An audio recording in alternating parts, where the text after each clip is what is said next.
안녕하세요, 요백합니다. 오늘은 바이크를 여러 대 소유할 때의 장단점에 대해서 소개를 좀 해드릴까 합니다. 저는 총 3대의 바이크를 이용하고 있습니다.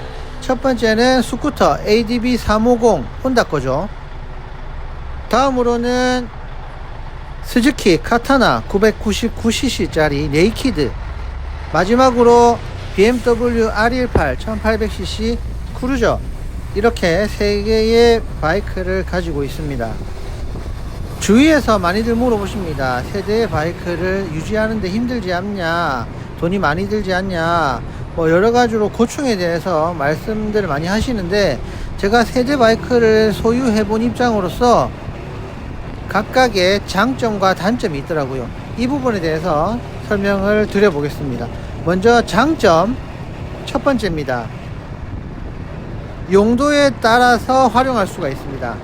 먼저 혼다 ADB 350 스쿠터는요, 제가 출퇴근을 하고 거의 저희 동네 안에서 운동을 한다거나 아니면 와이프를 텐덤 해가지고 마트에 장 보러 간다거나 하는 도심에서 편리하게 이동을 할 수가 있고요. 그리고 스즈키 카타나 같은 경우는 좀 재미를 즐기고 싶을 때, 주말 아침에 좀 차가 없을 때, 한산할 때, 그때 좀 속도를 내고 싶을 때, 그때 좀 갇혀 있고 나가곤 합니다. 그리고 마지막으로 BMW R18 같은 경우는요, 좀 장거리 여행, 한 500km, 600, 700, 800 장거리 주행을 할 때 조금 더 편안하게 장거리 주행을 할 때 이용을 하곤 하죠. 스즈키 카타나 같은 경우는 좀 맛으로 타는 바이크고요. 그리고 BMW R18 같은 경우는 멋으로 타는 바이크라고 생각을 합니다. 다음으로 장점, 유지비가 상대적으로 적습니다. 생각보다 적다는 말입니다. 오토바이는 세금이나 보험료 등이 굉장히 저렴합니다. 저도 사륜 자동차가 있긴 하지만 자동차에 비해서 굉장히 저렴합니다. 제가 거의 한 7년 이상 된 SUV가 있는데 그 SUV 보험료가 한 70만원대거든요. 제 바이크 세대의 보험료를 합치면 그거보다 조금 더 내는 수준의 보험료를 내고 있습니다. 그리고 세금은 3개 다 합쳐도 한 10만원대, 20만원도 안 되죠. 세대를 다 합쳐도. 특히 저는 125cc 이하 모델이 없지만 125 이하 모델은 세금도 없고요. 카타나나 R18 같은 경우는 고급 휘발유도 넣고 연비도 좋은 편은 아니라서 유지비가 적게 든다고는 할 수 없지만, 쿼터급 스쿠터 같은 경우는 일반유에다가 연비도 시내 하면 20, 장거리 나가면 30까지 나와주고요. 그리고 정비 비용도 굉장히 좋죠. 그러면 세 번째 장점, 주차와 이동의 용이성입니다. 자동차 같은 경우는 주차장 한 대당 비용을 얼마 냅니다. 그리고 2대당 3대당 추가 요금을 내죠. 그렇지만 바이크 같은 경우는 유휴 공간에, 좀 빈 공간에 될 수 있기 때문에 아파트든 빌라든 주택이든 주차 공간에 대한 걱정이 없고요. 그리고 운전할 때 교통체증을 좀 피할 수 있죠. BMW R18 같은 경우는 좀 차체도 크고 또 엔진 가드가 양쪽으로 나와 있기 때문에 조금 어렵지만, 일반적으로 오토바이는 좀 교통체증에 유리한 부분이 있습니다. 마지막으로 여러 곳에 분산해서 주차를 하는 장점이 있습니다. 이 말이 무슨 말이냐면, 저희 동호회에 계신 분들도 보통 3대, 4대 이렇게 계신 분들이 있거든요. 그런 분들 같은 경우에 집에 3대, 4대를 주차하는 분도 물론 계시지만 분산해서 주차하시는 분들이 또 계십니다. 저도 집에 2대를 주차해 놓고요, 한 대는 직장 쪽에 한 대를 주차해 놓기도 하고요. 또 제 지인은 또 본가에 한 대를 또 주차를 해 놓더라고요. 아까 서두에 스쿠터를 타고 출퇴근을 한다라고 말씀드렸는데, 스쿠터를 타고 출근을 했다가 점심시간이나 잠깐 짬이 나는 시간에 고배기량으로 바꿔서 좀 나갔다 올 수가 있습니다. 막히는 시내 구간은 스쿠터로 돌파를 하고요. 그리고 조금 뚫리는 지점에서 고배기량으로 갈아탈 수 있는 그런 장점이 있는 거죠. 그리고 또 다른 얘기지만, 혹시 몰바 하시는 분들은 또 마찬가지로 지인집이나 근처 본가, 직장 이런데 숨겨 놓을 수가 있습니다. 그러면 단점에 대해서 설명을 드려보겠습니다. 첫 번째는 장비 금액 증가입니다. 아까 장점으로 말씀드린 게 유지비가 상대적으로 저렴하다라고 말씀드렸거든요. 그 부분에 대해서 조금 더 부연 설명을 드리자면, 만약에 내가 바이크가 한 대가 있는데 1년에 10,000km를 탄다고 봤을 때, 만약에 내가 바이크가 3대로 늘어났다 그러면 1년에 각각 10,000km, 1년 총 30,000km를 타지는 않을 겁니다. 내가 일반적인 출퇴근 한 달에 한 2번 3번의 레저 활동해서 1년에 10,000km면 오토바이 대수가 늘어난다고 해서 키로수가 막 증가하진 않아요. 1년에 1만 킬로 본다면 세대일 경우에 한 대당 한 3,000km, 4,000km 보시면 될 것 같습니다. 물론 내가 그 세대 중에 고배기량이 많으면 조금 더 증가하겠지만, 그냥 일반적으로 오토바이 대수가 늘어날수록 키로수가 비례적으로 늘어나는 게 아니기 때문에 엔진 오일 교체나 타이어 교체 등등, 예를 들어 6개월에 한 번 하던 게 1년 반에 한 번 하게 되는 거죠.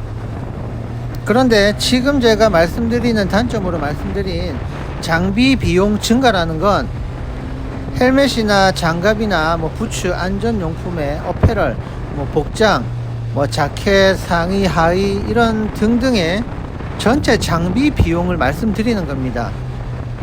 자, 왜냐면 보통 아메리칸 크루저를 막 2대, 3대 가지고 계신 분들보다는 보통 네이키드나 크루저, 스포츠 바이크, 스쿠터 이렇게 각각의 그 장르를 다르게 해서 많이 가져가실 겁니다. 제가 가장 처음에 스쿠터를 구입을 했는데요. 스쿠터에 맞게 장비를 구입을 했죠. 그 다음 BMW R18 크루저를 구입을 하게 되면서 가죽 자켓이나 또 클래식 헬멧, 부츠, 장갑, 전부 다 새로 또 이 클래식에 맞게 새로 구입을 다 했습니다. 했는데 또 최근에 스즈키 카타나를 구입을 하게 되면서 이 BMW R18에 사용을 하던 장비, 의류 등은 또 안 맞더라고요. 그래서 또 이 네이키드, 이 스포츠성 있는 장비들을 머리부터 발끝까지 아직도 100% 구비를 못했지만 하나하나 맞춰가고 있는 단계입니다. 이 금액을 무시할 수가 없더라고요. 그래서 다른 장르 바이크를 구매하게 되면 제가 이전에 사용했던 장비들, 의류들을 다시 이어서 사용하기가 힘들 수도 있다. 이런 부분이 이제 첫 번째 단점으로 말씀을 드렸습니다. 그리고 두 번째, 안전 문제입니다. 아까 말씀드렸듯이 한 대로 10,000km를 타면 세대일 경우에 30,000km를 안 탑니다.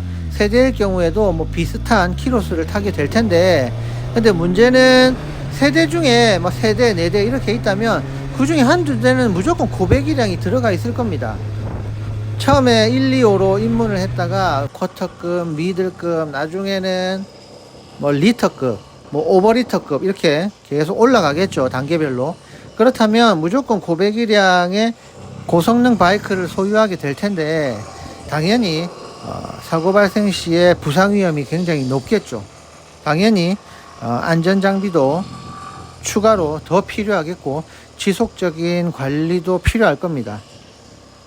그래서 더 멀리 더 빠르게 가고자 하는 부분에서는 고배기량 바이크가 아주 좋은 선택지임에는 분명하지만, 그만큼 안전 문제 면에서는 주의하면서 운전해야 될 겁니다. 다음 세 번째, 가족과의 시간 문제입니다. 이 부분도 사실은 꽤 중요한 문제죠. 물론 솔로, 혼자다, 가정이 없다, 와이프나 처자식이 없다, 와이프나 아이들이 없다, 나 혼자 산다 일 경우에는 물론 해당이 안 되겠죠. 여자친구가 있으면 또 말이 달라지긴 할 겁니다. 저도 사실 와이프하고 이야기를 한 게 야간에는 타지 않겠다, 그리고 비 오는 날에는 타지 않겠다, 그런 등등의 약속을 했습니다.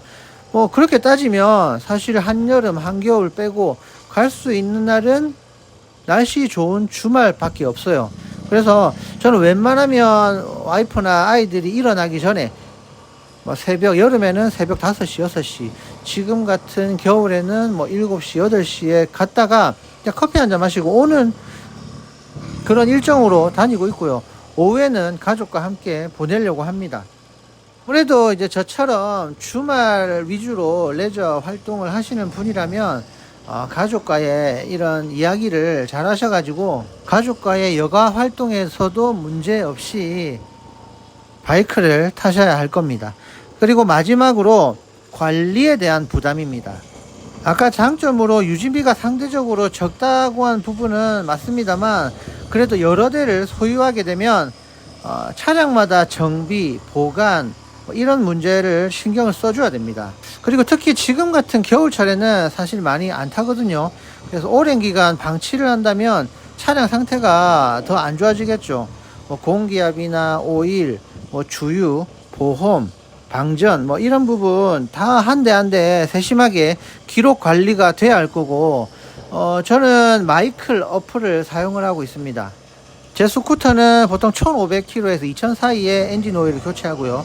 스즈키 카타나는 한 3000에서 3500 정도의 교체를 하고 그리고 BMW R18은 한 4000에서 5000 주기로 엔진 오일을 교체하고 있는데 그럴 때마다 그 마이클 어플에다가 기록을 해줘야 될 거고요.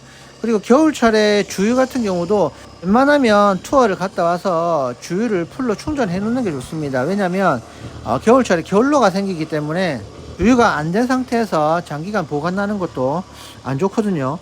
그리고 보험 같은 경우도 저도 이제 다이렉트 보험을 사용을 하고 있고 이게 날짜가 다 다릅니다. 차량마다 저렴한 가격대를 가입을 하다 보니까 이게 어떤 건 현대, 어떤 건 KB 이렇게 되더라고요. 그러니까 나중에 이제 사고가 날 때 이 차량은 어떤 보험사인지 헷갈릴 때가 있더라고요. 이런 것도 이제 관리를 다 해야 되는 부분이고 공기압 같은 경우도 제가 이제 매월 초에 이제 세대를 돌아가면서 이제 공기압을 확인을 하고 있는데 사실 저는 꼼꼼한 편이 아니라서 사실 지금 세대까지는 어떻게 되는데 이런 부분에서 여기서 한 대 더 기초하는 건 진짜 불가능하다. 여기서 더 추가하면 아마 겨울철에 다 방전될 수도 있고. 자, 지금까지 제가 세대의 바이크를 소유하면서 느낀 장점과 단점에 대해서 말씀을 좀 드려봤고요. 이렇게 여러 대를 소유하면 다양한 용도로 각각의 재미를 느낄 수 있고 라이딩의 즐거움을 극대화할 수 있다는 장점이 있습니다. 그러나 관리나 유지비, 안전에 대한 부분은 소유자 본인이 책임을 가지고 세심하게 신경을 써줘야 될 거고 본인의 필요와 상황에 맞게 관리 능력을 고려해서 소유 대수를 결정하는 것이 좋다고 생각합니다. 사실 뭐 능력만 있다면 뭐 3대, 4대, 5대 이렇게 가져갈 수 있습니다. 그렇지만 제가 볼 때는 그 능력보다도 오토바이에 대한 관심 그리고 내가 오토바이를 얼마나 자주 탈 수 있느냐가 더 중요하다고 생각을 하고요. 아무튼 한 대에서 2대, 2대에서 3대, 3대에서 4대 이렇게 기출을 생각하시는 분들이 계시다면 오늘 영상 참고하셔가지고 좋은 결정 하시길 바랍니다. 이상 오늘의 영상은 여기까지입니다. 고맙습니다. 구독과 좋아요 좀 부탁드리겠습니다. 감사합니다.